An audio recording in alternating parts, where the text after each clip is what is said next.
Hello students, मैं Vibha Yadav, lecturer in biology from government girls senior secondary school Bhiwani. बेटा, हम biology में शुरू कर चुके हैं, 3 चैप्टर्स हम कर चुके हैं। 4th चैप्टर अपना है रिप्रोडक्टिव हेल्थ। बेटा, ये जो टॉपिक है ये अपना टॉपिक पिछले टॉपिक से रिलेटेड है। 3rd चैप्टर में हमने क्या पढ़ा? 3rd चैप्टर में हमने पढ़ा ह्यूमन रिप्रोडक्शन, और ये क्या है? Reproductive health. तो ह्यूमन रिप्रोडक्शन में आपने क्या क्या पढ़ा? ह्यूमन रिप्रोडक्शन में आपने पढ़ा कि how reproduction is there in human beings. आपने मेल रिप्रोडक्टिव सिस्टम पढ़ा, आपने फीमेल रिप्रोडक्टिव सिस्टम पढ़ा, कैसे गैमीट्स फॉर्म होती हैं, then after formation of gametes fertilisation होता है, जाइगोट की फॉर्मेशन होती है, उसके बाद आपने थोड़ा सा एम्ब्रियोजेनेसिस पढ़ा। ये सब आप पढ़ चुके हो। तो उसके बाद हम थोड़ा सा इसी से रिलेटेड एक टॉपिक शुरू कर रहे हैं, वो है रिप्रोडक्टिव हेल्थ। तो सबसे पहले, जैसे हम हमेशा डिस्कस करते हैं, हम जानेंगे meaning of the chapter. Meaning of the chapter means chapter का मतलब क्या है, चैप्टर के नेम का मतलब क्या है। अब देखो, हेल्थ जो है ये आपने why do we fall in class 9th class में आपने पढ़ा था, हम बीमार क्यों होते हैं। वहां आपने हेल्थ की डेफिनेशन पढ़ी थी, वहां आपने पढ़ा था हेल्थ का मतलब क्या है। अब बहुत सीधी सी बात है, हम किसे कहेंगे हेल्दी? हम कहते हैं जिसको बुखार नहीं है, खांसी नहीं है, वो नॉर्मल अपना काम कर पा रहा है, तो हम उसे कहते हैं कि वो हेल्दी है। वहां भी हमने थोड़ी सी एक चीज इसमें ऐड की थी हेल्थ की डेफिनेशन में। क्या वो था? Emotional, means emotionally one should be healthy, mentally one should be healthy. वहां आपको बताया गया होगा कि सपोज करो, जैसे आपका एग्जाम है, तो एग्जाम में आपको ये होता है, डर लगता है, टेंशन हो जाती है, कुछ स्टूडेंट्स को लूज मोशन शुरू हो जाते हैं, हेडेक हो जाता है। तो ये सब क्या है? It is showing our mental stress.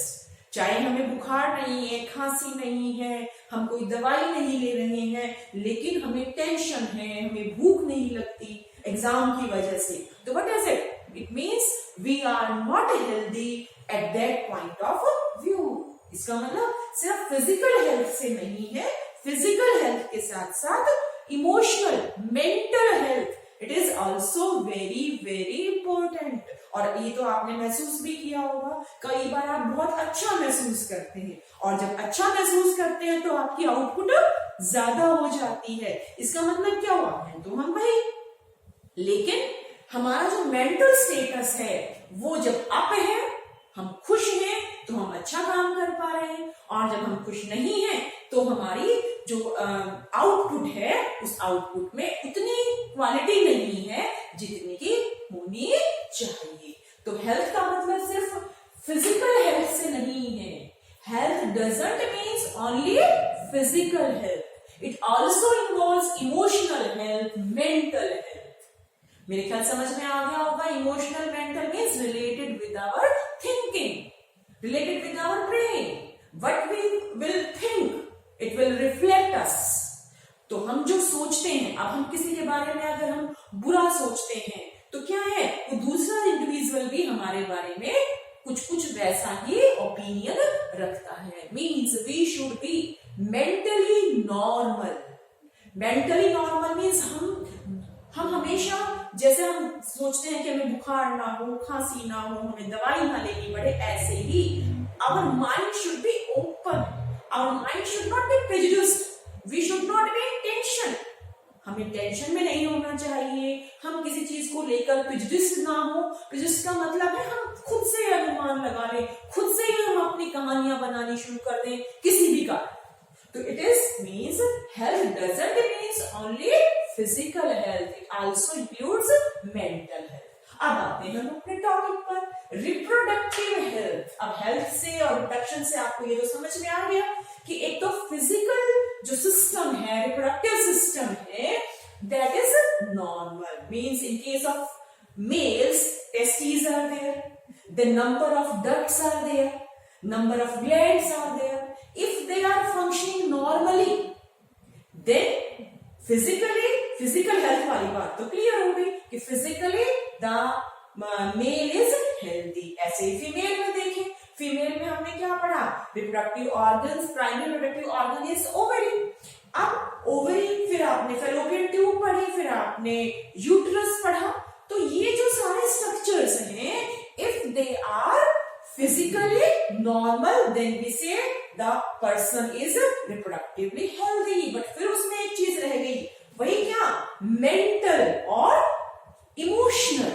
अब देखो बेटा, बहुत कॉमन सी बात है, हम घर में बहुत सा डिस्कशन करते हैं, पेरेंट्स भी आपसे सब पूछते हैं, क्लास में क्या हुआ, आपको कितना समझ में आया, या आपकी कोई प्रॉब्लम तो नहीं है। लेकिन हम कुछ प्रॉब्लम्स ऐसी हैं जो हम अपनी शेयर नहीं करना चाहते, हम किसी से उस बारे में बात नहीं करना चाहते। इवन हमारे पेरेंट्स भी, हमारे टीचर्स भी कुछ हेजिटेट करते हैं कुछ बातों को डिस्कस करने में। वो चीज क्या है, reproductive health includes physical wellbeing of reproductive organ systems, also the emotional and mental well-being about the reproductive system, या we can say related with the problems of reproduction।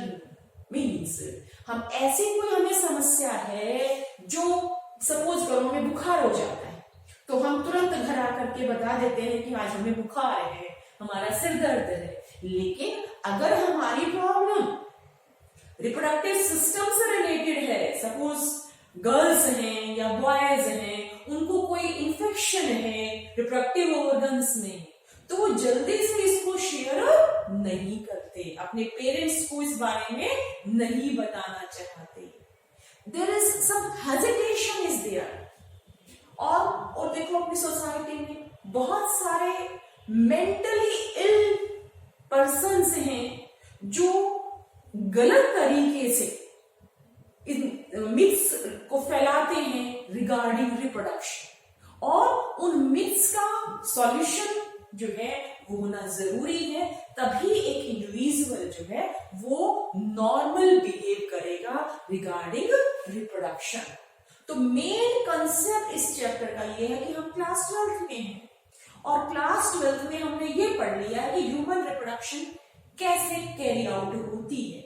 अब उसके बाद जो प्रॉब्लम्स हैं, means the problems related to the reproductive system, they should also be discussed like the other problems. This is the main motto of this chapter.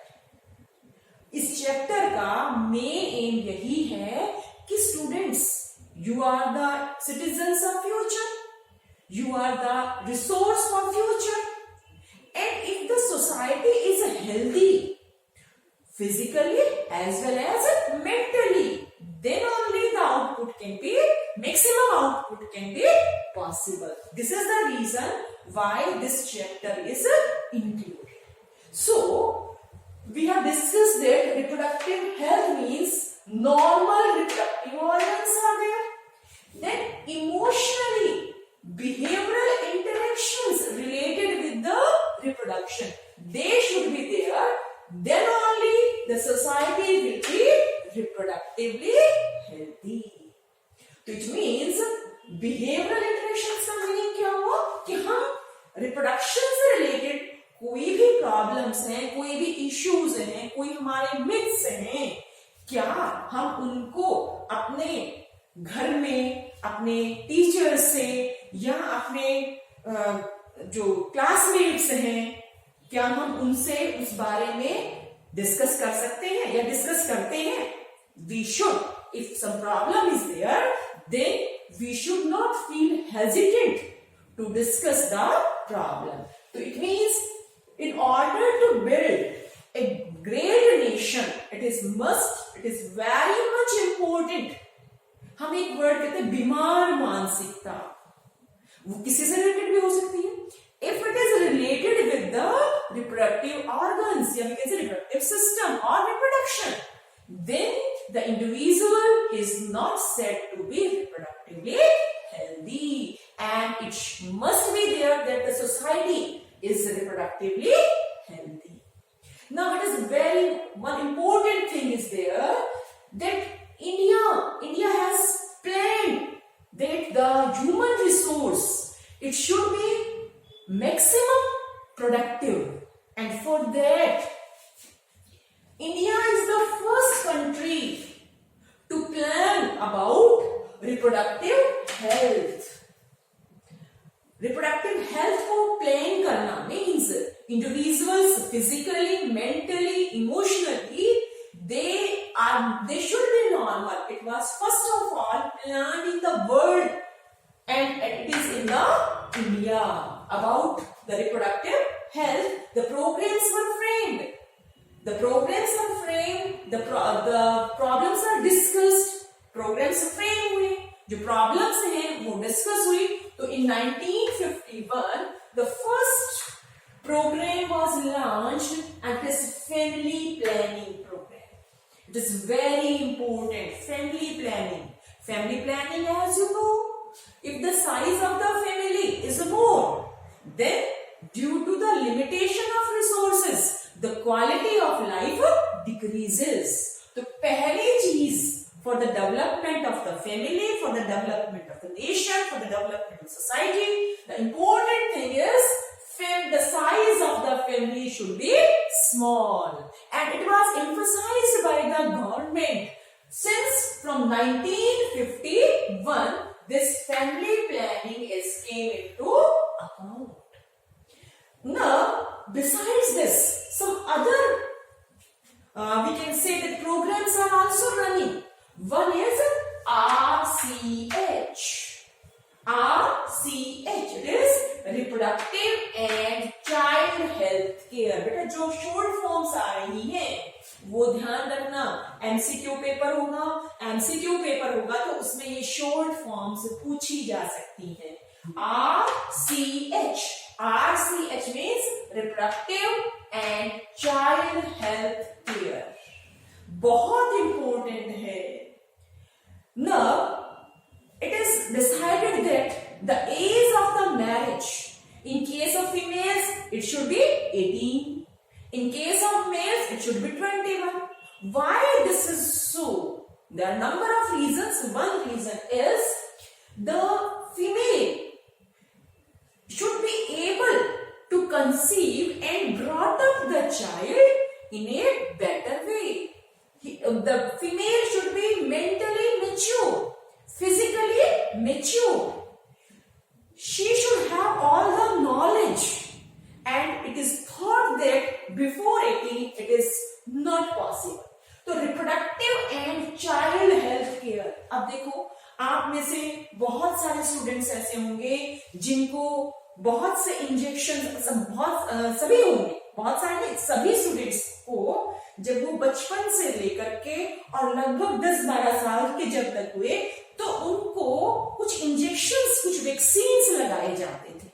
जैसे पहला vaccine जो just birth के बाद लगाया जाता है इज BCG. कौन सा है?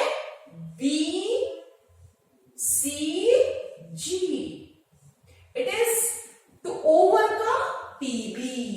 ये मैं इसलिए बता रही हूं जो बहुत इंपॉर्टेंट है, जो सभी को लगता है जस्ट आफ्टर बर्थ.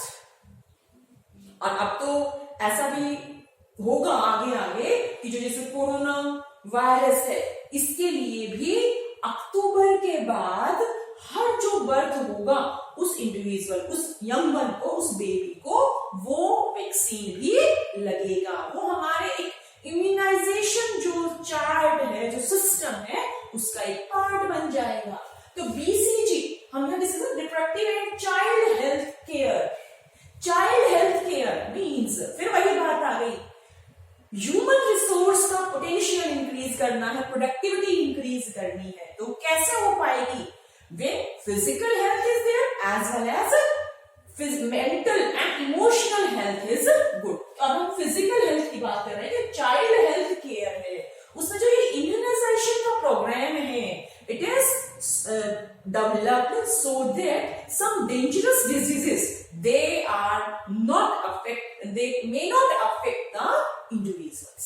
तो इसलिए ये reproductive and child health care. अच्छा अब देखो, जैसे जो आपने आपने गांव में देखा होगा कि एक आंगनवाड़ी सेंटर होते हैं। उन आंगनवाड़ी सेंटर्स में छोटे छोटे बच्चे आते हैं और जो प्रेग्नेंट फीमेल्स होती हैं, गर्भवती महिलाएं जो होती हैं, वो आती हैं। उनका पूरा रिकॉर्ड होता है, उनको इंजेक्शंस जो जैसे टेटनस का वैक्सीन है वो उनको लगाया जाता है। तो ये सब किस लिए है? ये इसीलिए है, ये हमारा प्रोग्राम है, it is reproductive child health care. जो प्रेग्नेंट फीमेल्स हैं उनकी डाइट अच्छी होनी चाहिए, उनको ये बताया जाता है। वैसे तो सबको पता है, लेकिन ये गवर्नमेंट की तरफ से एफर्ट्स हैं हेल्थ सिस्टम में।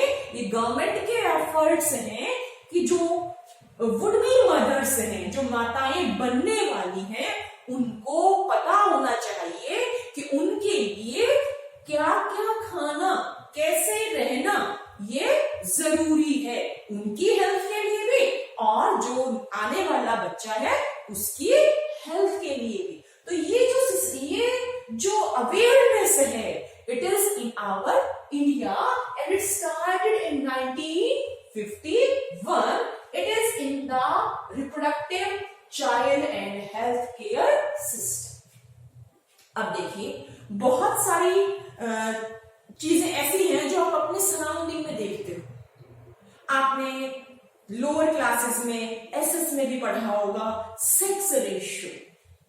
Sex ratio means how many males are there for 1000 females. This is a ratio of males and females. It should be approximately equal.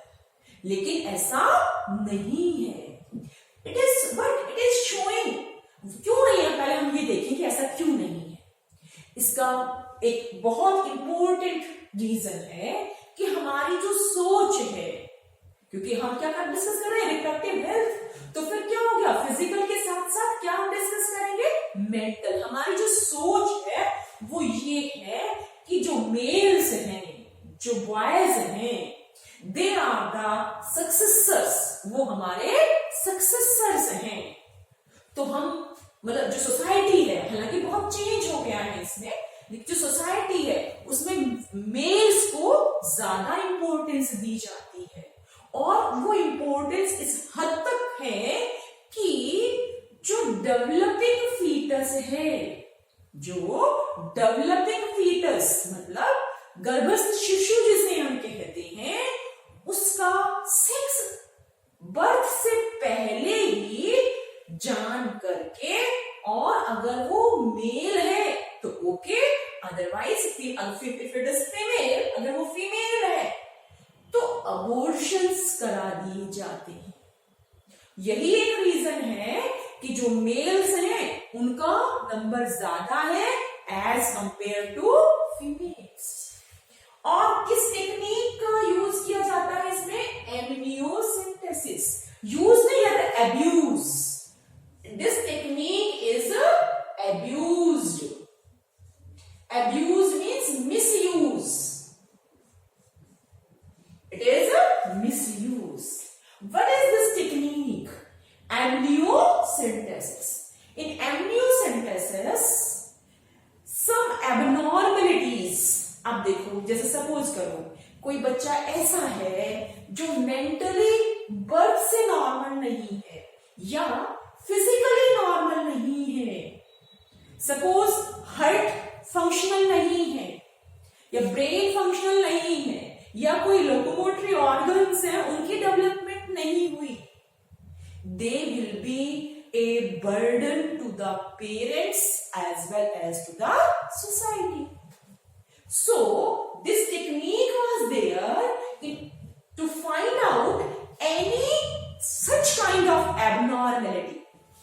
Any such kind of abnormality means कोई physical abnormality है, कोई mental abnormality है, तो उसको पहचानने के लिए ये टेक्निक है एमनियोसिंथेसिस। इसमें क्रोमोसोम्स को देख करके, क्रोमोसोम्स को आइडेंटिफाई करके, उनके स्ट्रक्चर को पहचान करके उस प्रॉब्लम को ट्रेस आउट किया जाता है। अब जब बात प्रॉब्लम क्रोमोसोम्स पर आ गई तो आपको पता है कि ह्यूमन बीइंग में कितने क्रोमोसोम्स हैं, 23 पेयर्स। कितने हैं? 23 पेयर्स। और 23 पेयर्स में से 22 are autosomes, 22 are autosomes and 1 is a sex chromosome, 23rd is 6 chromosome. It is written as XX for females in case of human beings, and it is XY. It is XY in case of males. It is XY in case of males. So this is identified. The chromosomes, they are mapped, and then identification is there that either the 6 chromosomes are of similar type or they are of a different type. Then it is clear that the developing fetus is either male or female. Then if it is male, then it is okay. Otherwise, MTP. What is it? MTP. MTP. It is the technical term for abortion. Medical termination of pregnancy. Medical termination of pregnancy. Medical termination of pregnancy. So it is imbalancing the ratio between the males and females. So this amniocentesis, इसका purpose क्या था? बेटा ध्यान देना, ये आपने amniocentesis का use नहीं बताना कि आप यूज बता दें कि amniocentesis is used for detecting the sex of the foetus. It will be wrong. दोबारा सुनिए, आपको एमनियोसेंटेसिस जो टेक्निक है उसमें ये नहीं कहना कि इसका यूज क्या है to determine the sex. It will be wrong. वो गलत होगा. ये यूज नहीं है, it is the misuse. Is it clear? Amniocentesis का मिसयूज है क्या कि जो फीटस है वो फीमेल है तो एमटीपी कैरी आउट करा दी जाए. Medical termination of pregnancy. फिर फुल फॉर्म आ गई है. एक फुल फॉर्म आई थी RCH, दूसरी आ गई है MTP. Is it clear? Amniocentesis का मिसयूज हो रहा है and it is creating an imbalance in our society. Now, as we have discussed that we are not discussing the problems related with the reproductive system. One problem, it is the disease of the reproductive system. They are STD. STDs, sexually transmitted diseases. What is the full name of STD? Sexually transmitted diseases. तो sexual, इसकी full form लिख लो, sexually transmitted diseases. तो उसका बहुत common example है AIDS. AIDS is acquired immunodeficiency syndrome. AIDS is acquired immunodeficiency syndrome. तो this AIDS is caused by virus. ये हम डिटेल में पढ़ेंगे, बहुत इंपॉर्टेंट है. इन 9th चैप्टर ह्यूमन डिजीज वाला जो चैप्टर है उसमें हम एसटीडीज के एग्जांपल एड्स इसको डिस्कस करेंगे. अब देखो, हम कह रहे हैं कि our India, our government is very much vigilant regarding the reproductive health. अब एक बहुत कॉमन सी प्रॉब्लम है, क्या? Population explosion. क्या? Population explosion. पॉपुलेशन जो है वो बहुत बढ़ रही है. अब एक तरफ तो हम कह रहे हैं कि हमारा हेल्थ सिस्टम जो है वो अब क्वालिटी वाइज पहले के कंपैरिजन में अच्छा हो रहा है. तो उसका इफेक्ट क्या रहा? उसका इफेक्ट क्या है? इन्फेंट मॉर्टेलिटी रेट जो है वो डिक्रीज हो रहा है। क्या हो रहा है? Infant mortality rate, I for infant mortality MR, IMR is decreasing. क्या डिक्रीज हो रहा है? IMR,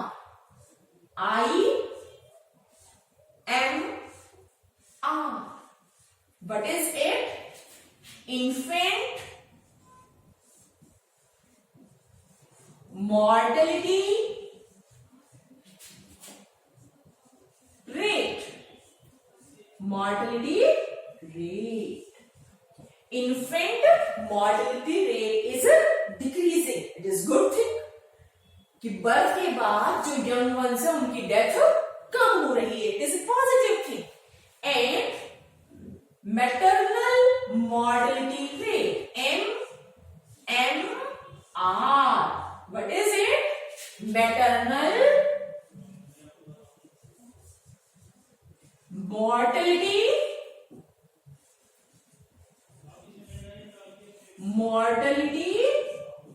rate, maternal mortality rate.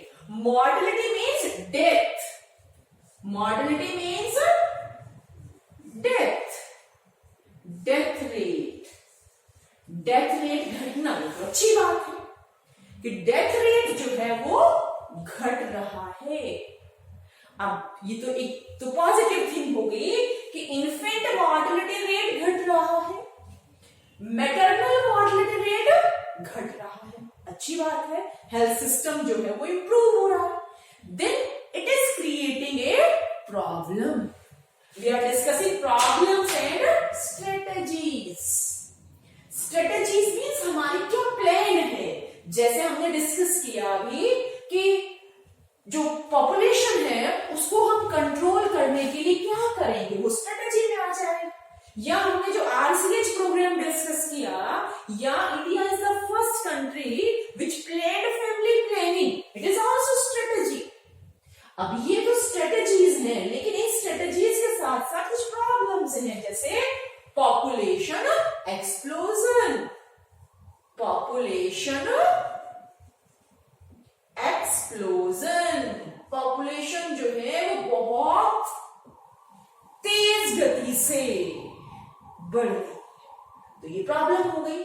हमें यही डिस्कस करना है कि कैसे इस प्रॉब्लम को कंट्रोल किया जाए, ये डिस्कस करेंगे। तो ये क्लियर हो गया, IMR MMR ये दोनों जो है वो डिक्रीज कर रही हैं, डेथ रेट मदर का और इन्फेंट का, यंग वन का, वो डिक्रीज हो रहा है। वो बेटर गुड साइन है। और बट उससे प्रॉब्लम खड़ी हो गई, क्या? Population explosion. अब पॉपुलेशन एक्सप्लोजन को कंट्रोल करना है, क्योंकि कहीं भी देखिए भीड़, उस भीड़ का में हमको कितनी भी स्ट्रेटेजीज, कितनी भी प्लानिंग्स बना ली जाए, दे विल कॉज प्रॉब्लम। तो अगले जो लेक्चर होगा उसमें हम डिस्कस करेंगे how population can be controlled. It is by means of contraceptive devices. क्या? Contraceptive devices. तो contraceptive devices are those which control the birth rate. Means we are saying reproductively healthy society is required. तो reproductive healthy society कब होगी? जब resources जो हैं वो भी enough हो, जो हमारा mental level है या मेंटल जो प्रॉब्लम्स है वो भी ना हो, emotionally we are also able to discuss each and everything with related with the reproduction, then only the aim of reproductive health will be achieved. तो मेरे ख्याल आपको समझ में आया होगा। नेक्स्ट जो लेक्चर होगा उसमें हम क्या डिस्कस करेंगे? हम डिस्कस करेंगे how population explosion can be controlled. It is controlled by means of contraceptive devices. और ये जो contraceptive devices है बहुत कॉमन है and one must have the knowledge of these contraceptive devices. तो बेटा ये जस्ट हमने इंट्रोडक्शन पढ़ ली है इस चैप्टर की, और ये जो चैप्टर है इसमें जो शॉर्ट आंसर टाइप चीजें पूछी जा सकती हैं वो फुल फॉर्म है, या जो अभी मैंने आपको बताया कि फर्स्ट कंट्री फैमिली प्लानिंग को शुरू करने के लिए या इसके बारे में जानने के लिए इंडिया था। तो ये सारी चीजें आप एक बार अपनी एनसीईआरटी की बुक से भी इसको जरूर पढ़ लेंगे। हमने सिर्फ 2 पेजेस कवर किए हैं, वो दोनों पेजेस 4th चैप्टर के पहला पेज रिप्रोडक्टिव हेल्थ का और दूसरा पेज, ये आप जरूर पढ़ लें, तभी आप आगे इसको समझ पाएंगे। मेरे ख्याल आपको समझ में आया होगा। अगर फिर भी कोई प्रॉब्लम रहती है तो आप पूछ भी सकते हैं। और थैंक्स बेटा, अगर आप ध्यान से पढ़ेंगे तो हर चीज आपको समझ में आएगी। तो थैंक यू अगेन, और इसको आप घर से एक बार जरूर खुद से पढ़िएगा। ओके बेटा, फिर मिलते हैं।